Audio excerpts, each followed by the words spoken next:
We are entrusting the day and the endeavor to the Lord. Let's go. Welcome to my channel where I visit many good books but live in the Bible. My name is Sarah Christine, and today I want to talk about Shawshank Redemption by Stephen King. I picked this up because I read Louis Sucker's Holes recently, and in my full review of it, I mentioned at one point that it's basically like Shawshank Redemption for kids, and then I realized that just as I had watched the film Holes and not read the book until then, I was similarly well watched, but not at all read in Shawshank Redemption. And like a family that I babysit for tells their kids, that is a problem with a solution.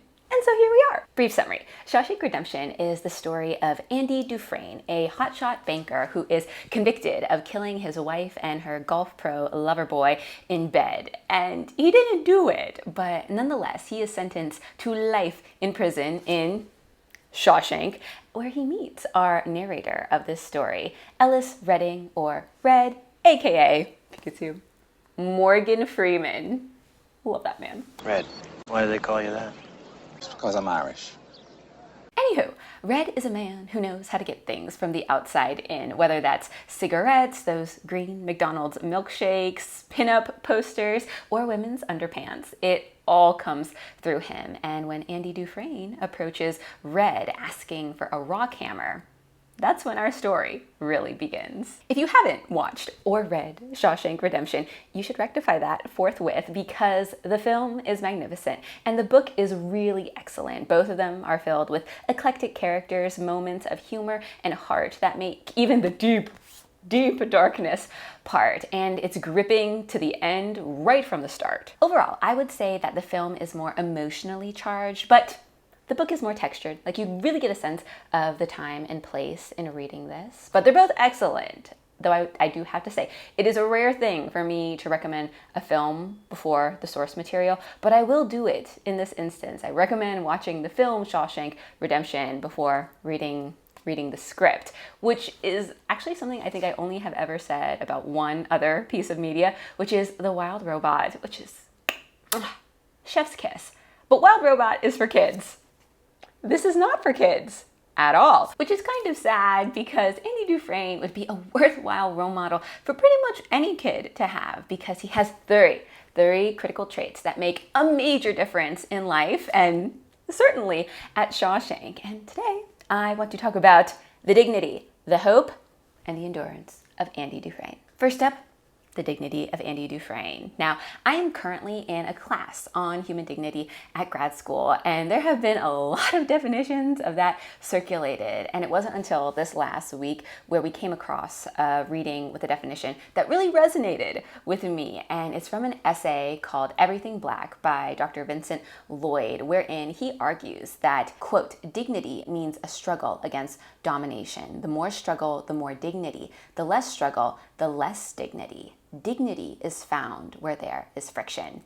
Now, Dr. Lloyd's argument is mainly focused on resisting domineering power structures and systems in the world, but I would actually go further than that. I would contend that dignity is asserted when we resist not just the world, but also the flesh and the devil. When we say, I don't think so, to that unholy trinity, we are asserting and manifesting dignity. And in Shawshank Redemption, Andy Dufresne does that repeatedly. Nowhere is this truer than in Andy's battle with the Sisters, a gang of brutish, savage inmates who force themselves on him repeatedly. Queers take by force. That's all they want or understand.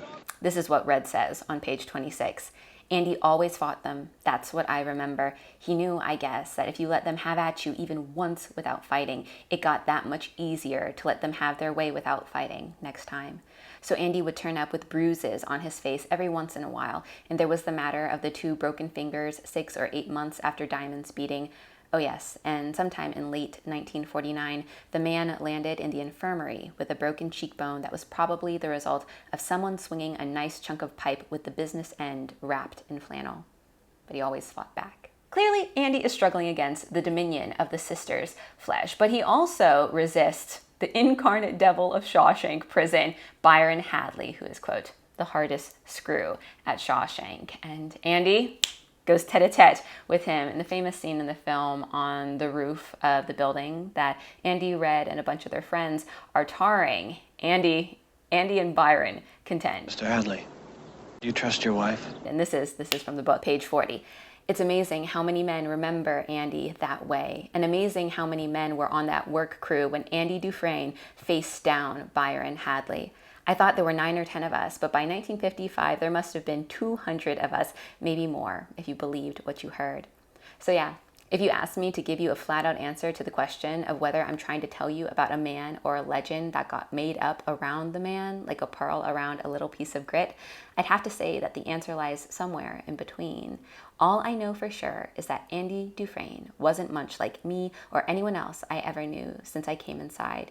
He brought in $500 jammed up his back porch, but somehow that gray meat SOB managed to bring in something else as well. A sense of his own worth, maybe, or a feeling that he would be the winner in the end. At that part in the recounting, Red doesn't reveal what that intangible quality that Andy Dufresne had is. He's puzzling over, what did Andy have that the other inmates at Shawshank didn't? What enabled him to keep struggling against the dominion of abuse and injustice? Well, as Andy tells us, it is the one thing that no one at Shawshank, not the sisters, not Byron Hadley, not any of the other inmates, not even the warden, could take from him. There's something inside that they can't get to, that they can't touch. Hope. It's hope.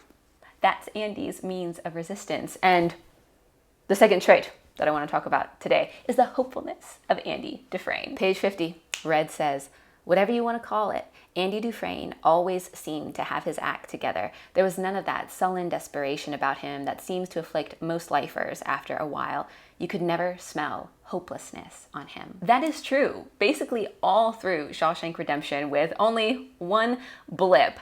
But by the end of the story, we're back. We're back on the hopefulness train, and spoilers ahead, if you don't want to be spoiled, go watch Shawshank Redemption or read the book. It takes like an hour to read. It's very short. But yes, spoilers ahead. Page 109, Red is reading a letter that Andy wrote him. And this is what Andy says. Remember that hope is a good thing, Red, maybe the best of things, and no good thing ever dies.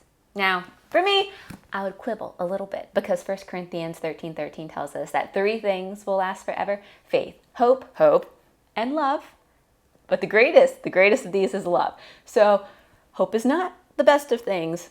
Love is the best of things. So I would quibble a bit about Andy Dufresne's claim that hope is the best of things. But we're going to leave that aside because he is absolutely right that hope is critically important in the life and soul of a human being, particularly when we find ourselves in stormy seas, like when we are unjustly convicted and imprisoned in a hellish place like Shawshank. We have to have hope as what we are told in Hebrews 6:19, an anchor for our soul, firm and secure, where Christ has gone as a forerunner on our behalf. We need to have hope, otherwise we're just not going to last. To that end, there is a phenomenal poem by Ella Wheeler Wilcox called The Winds of Fate, which speaks to this idea of the importance of an anchored soul, where she says, one ship drives east and another drives west with the selfsame winds that blow. 'Tis the set of the sails and not the gales that tells us which way to go. Like the winds of the sea are the ways of fate as we voyage along through life. 'Tis the set of a soul that determines its goal and not the calm or the strife. Again, like Hebrews 6:19 says, hope will anchor a soul and a life, enabling us to endure and to survive. In fact, we are told in 1 Thessalonians 1:3 that our endurance is inspired by the hope that we have in Christ. Hope in action is endurance. It is grit, which brings me to the third thing I want to talk about, Andy Dufresne's endurance, his grit, his perseverance. Let's talk about it. Early on in the story, we get a glimmer of Andy's ability to endure, to persist, because he gives Red a gift, these 2 rocks that he has meticulously shaped. And this is what Red says. I looked for a long time. For a few minutes, it was like I didn't even dare touch them. They were so pretty. There's a crying shortage of pretty things in the slam, and the real pity of it is that a lot of men don't even seem to miss them. There were 2 pieces of quartz in that box, both of them carefully polished. They had been chipped into driftwood shapes. They were little sparkles of iron pyrites in them, like flecks of gold. If they hadn't been so heavy, they would have served as a fine pair of men's cufflinks. They were that close to being a matched set. How much work went into creating those 2 pieces? Hours and hours after lights out. I knew that.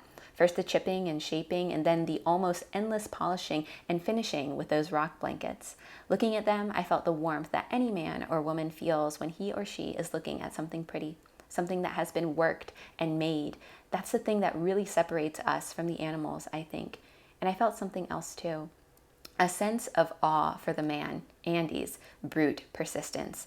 But I never knew just how persistent Andy Dufresne could be until much later. Yeah, looking at these little quartzes, Red is struck by Andy's perseverance, by his meticulous grit, by the fact that even in a place like Shawshank, where most of the men don't value beauty and maybe never did, Andy is still holding fast to it, which is hard to do. And you don't have to just take that from me. You can take that from the man, the myth, the legend, C.S. Lewis in his book, The Screwtape Letters, when the demon Screwtape is advising his young tempter nephew Wormwood about how easy it is for human beings to, after a while, just give in to the hopelessness. And this is what Screwtape says on page 155. You see, it is so hard for these creatures to persevere. The routine of adversity, the gradual decay of youthful loves and youthful hopes, the quiet despair, hardly felt as pain of ever overcoming the chronic temptations with which we have again and again defeated them, the drabness which we create in their lives, and the inarticulate resentment with which we teach them to respond to it. All this provides admirable opportunities of wearing out a soul by attrition. It would have been so easy for Andy Dufresne to have been worn out by attrition, for him to lose that hopefulness because of the persistent darkness of Shawshank Prison. But he doesn't. He holds on to hope to the end. And major spoiler incoming if you have not clicked off of this, because, okay, I'm about to say it, when Andy finally escapes from Shawshank, what he has to do to finally get free is crawl through 500 yards of poop, literally. Page 91, 500 yards, the length of 5 football fields, just shy of half a mile. Andy crawled that distance, maybe with one of those small pen lights in his hand, maybe with nothing but a couple of books of matches. He crawled through foulness, because it's a sewage pipe that I either can't imagine or don't want to imagine. Maybe the rats scattered in front of him, or maybe they went for him the way such animals sometimes will when they've had a chance to grow bold in the dark. He must have had just enough clearance at the shoulders to keep moving, and he probably had to shove himself through the places where the lengths of the pipe were joined. If it had been me, the claustrophobia would have driven me mad a dozen times over. But Andy did it. I'm with Red. I would have been like, maybe prison isn't that bad. And I feel I can say that because just this week I was visiting Tennessee, C as in cheese, down at Vandy Law School. And when I was walking around the campus, there were several sewage trucks that were pumping tubes down into the manholes. And when I tell you, I was like, gag, could not handle it. So the idea of Andy Dufresne crawling through 500 yards of that with rats, I'm like, yes, this man has grit born of hopefulness, born of the fact that he had cast his eyes to the other side of all that. Because it's so easy in life when we are wading through the poop of it to lose our vision, to lose our sight, that there is something beautiful on the other side. But that is what Andy Dufresne did. He set his sights on the other side, enduring, hopeful, and dignified. And the crazy thing is that happens in real life, because much as I love the story of Shawshank Redemption, it is fiction. But you know what isn't? the story of Seema Nairi in Everything Sad is Untrue. I love this book, and I gushed about her in my full review of this. I'll link it below. But I just want to read a little bit from this story of an Iranian refugee family. This is told from the perspective of Seema's son, Daniel, who is amazing. And he's talking about how his mom and himself and his older sister had to flee from Iran, eventually ending up in Oklahoma because a fatwa was declared on his mother when she converted to Christianity. But it's not at this point a happily ever after for Seema and her family, because she gets married to a very physically abusive man called Ray. But Seema doesn't let the abuse she suffers at the hands of Ray cause her to drop her gaze. She remains dignified, hopeful, and enduring all the way. On page 301, this is what Daniel says of his mama. The legend of my mother is that she does not stop, and if you don't stop, you're unstoppable. I know I told you that already, but you didn't understand it the first time. I know you thought you did, but you didn't. Trust me, reader. I love you with all my heart, but you just don't know. For instance, I bet if I asked you what is the toughest stuff on earth, you'd say diamonds, but you'd be wrong. You should have said your mom. And if I said, what is toughness anyway? Is it being an unbreakable rock? You'd say yes, because you'd still be thinking of it wrong. And I'd say, but isn't it harder to break water? And you'd say, well, yes, you can't break water. I would try not to smirk here because Mrs. Miller says that's why I don't have many friends. And you'd say, but at the molecular level, everything is eventually breakable, even an atom. And you'd be right, because being breakable has nothing to do with toughness. Everything breaks. Everything is whirling around in a big bunch of motion and energy crashing into each other at the size of atoms and icebergs, and will crumble eventually. But then you'd say, so what makes you think your mom is so tough? And I would say this part slowly, because I've said it before. I'd probably even whisper, because she's unstoppable. Every rock smashes into everything else and breaks. That doesn't matter. What matters is whether the rock keeps going the same direction it was going when it smashed. Do you see what I mean? What keeps going? What do you know that keeps going? Never distracted, never bored, never deterred, beat up and threatened, sure, humiliated and ignored often, but never stopped. That's right. You get it now. My mom.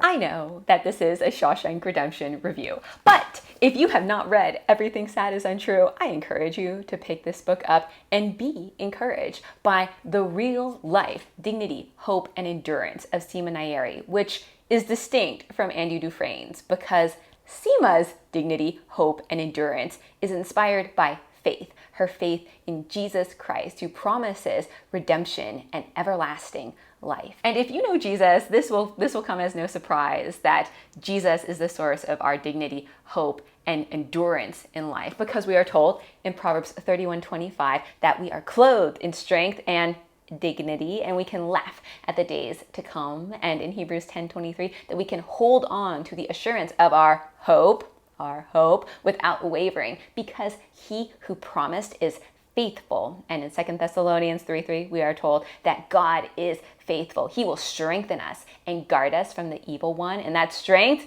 is going to be an enduring strength, because we are told in Colossians 1:11 that he is able to strengthen us with all power according to his glorious might for all endurance and patience with joy. And if you ask me, joy is the real McCoy, because Andy Dufresne, for all his dignity, hope, and endurance, he wasn't joyful in the midst of affliction in Shawshank prison. Seema Nairi was and is. And the ability to be joyful, not just dignified, hopeful, and enduring in the midst of affliction, is, from my perspective, the mark of a Christian, of someone who knows Jesus, because we are told in that great Christmas song that I am forgetting the title of, but the lyric is, rejoice, rejoice, Emmanuel shall come to thee, O Israel. And we're told in Matthew 1:23 that you shall call his name Emmanuel, God with us. In Christianity, our joy, our rejoicing is directly tied to Emmanuel, the fact that God is with us in the midst of affliction. And he can be with you in whatever situation you find yourself in, including being wrongfully convicted and sentenced to life in prison. Because you know who was wrongfully convicted and sentenced not just to life in prison, but to death? That's right. Our man Jesus. Jesus knows what it's like to go through some, like, Andy Dufresne might have waded through 500 yards of it. Jesus went down to the pit. We are told in Acts 2:31, yet he was not abandoned in Hades and he was not subject to decay. He freaking rose from that grave. And so if you want the capacity not just to be dignified, hopeful, and enduring as you wade through infinite yards of poopiness, but actually to be joyful in the midst of it, I highly encourage you to turn to Emmanuel, God with us, Jesus, because even more than Andy Dufresne, Jesus has the unique and radical ability to rescue us from the pit and to really and truly flip the script. Thank you so much for joining me today. I hope this was edifying, encouraging, and entertaining, and I hope you will continue to join me as I visit many good books that live in the Bible.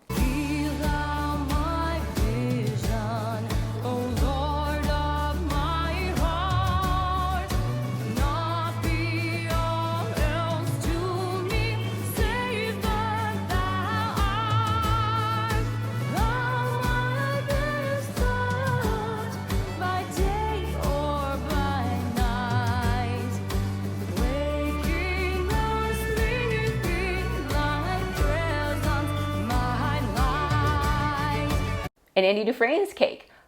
He did not have cake. There was no cake in Shawshank. It has happened. So no. That's gonna need some Gorilla Glue. Gorilla.